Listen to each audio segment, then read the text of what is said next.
Welcome, everyone, to today's Explainer. Okay, let's dive into this. Have you ever wondered about the academic pasts of United States presidents? We usually picture these guys as untouchable academic prodigies, right?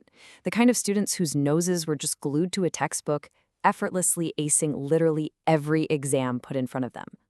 But today, we're looking at a completely different, honestly much more relatable side of history. We're going to explore 8 commanders-in-chief who actually encountered way more adversity than they ever wanted in the halls of academia. So, does becoming president require perfect grades? Well, it's a supernatural assumption to make. I mean, we look at the highest office in the land, a position of just immense global importance and incredible pressure, and we naturally expect the person sitting there to have this flawless, untarnished report card right from day one. But as you're going to see today, the path to the presidency isn't always paved with straight A's and perfect attendance. Sometimes it's actually a lot messier. Here's our roadmap for this explainer. 1. The presidential genius myths.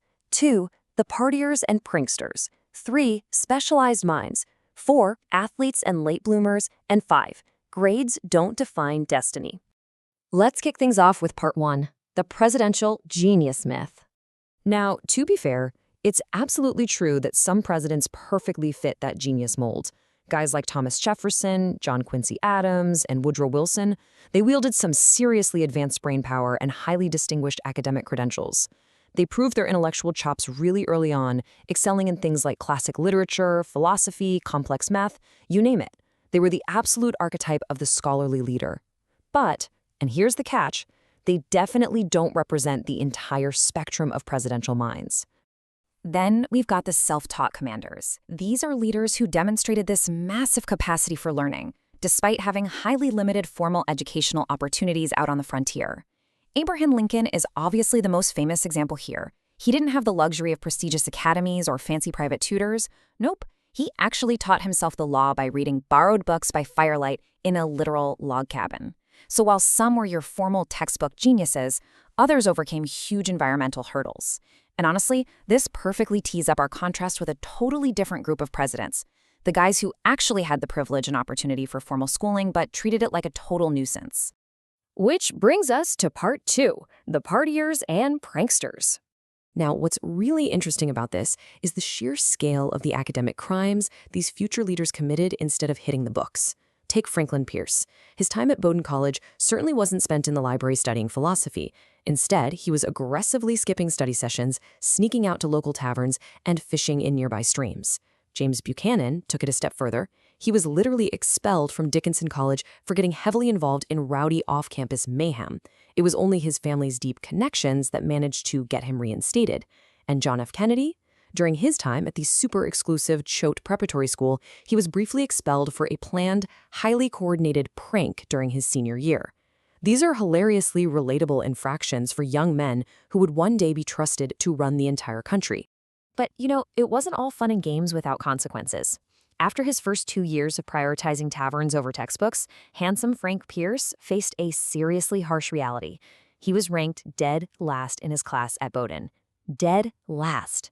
That kind of wake-up call could have broken someone, but Pierce realized he was completely failing and actually made a conscious decision to change. He entirely turned his work habits around, buckled down, and miraculously finished 5th out of 14 graduating students in the class of 1824. It was this wildly impressive comeback that really proved he had the grit necessary for his future political battles. Moving on to part 3, specialized minds, average grades. So Herbert Hoover set his sights early on being a mining engineer at Stanford University. But get this, when he applied, he failed all of his entrance exams except for math.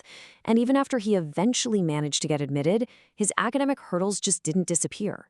He continually failed his English composition section. He was undeniably, remarkably gifted at geology, which was his true passion, but he struggled so immensely with English that he simply couldn't pass the standard requirements. In fact, to finally graduate in 1895, it literally took a paleontology professor's direct intervention.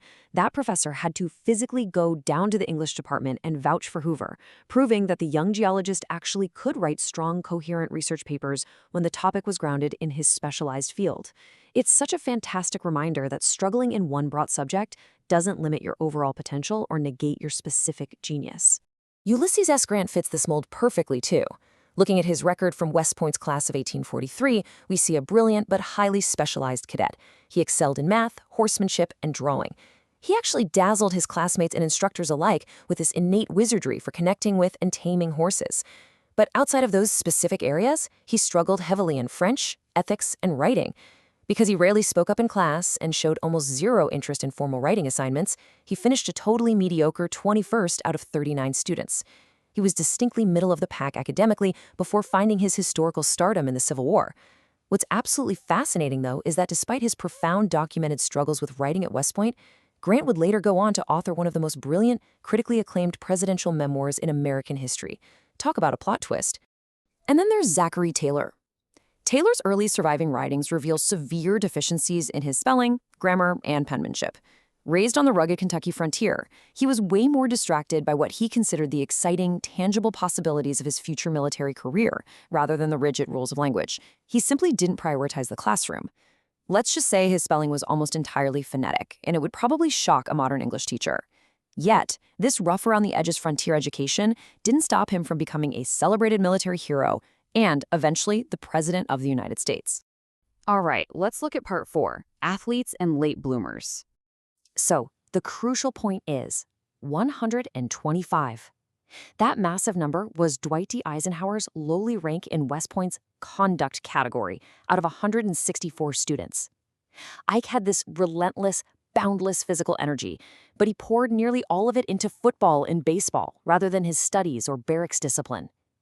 But after a severe football knee injury during his sophomore year permanently sidelined his athletic dreams, it sent him into a total tailspin.